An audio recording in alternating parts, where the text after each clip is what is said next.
ہم کریں گے ہر مظلوم کی حمایت۔ السلام علیکم ناظرین، میں ہوں حورین فاطمہ اور آپ دیکھ رہے ہیں حمایتی نیوز HD چینل۔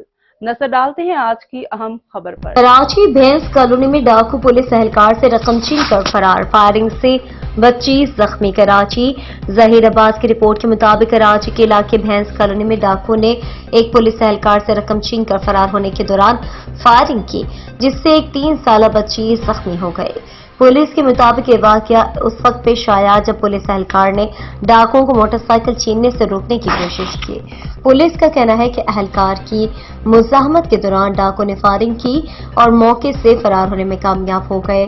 ڈاکوؤں کی فائرنگ سے قریب موجود 3 سالہ بچی زخمی ہو گئی، جسے فوری طبی امداد کے لیے قریبی ہاسپٹل منتقل کر دیا گیا ہے۔ اس کے علاوہ اورنگی ٹاؤن اور نیو کراچی میں بھی فائرنگ کے واقعات پیش آئے، جن میں ایک اور بچی اور ایک نوجوان زخمی ہوئے ہیں۔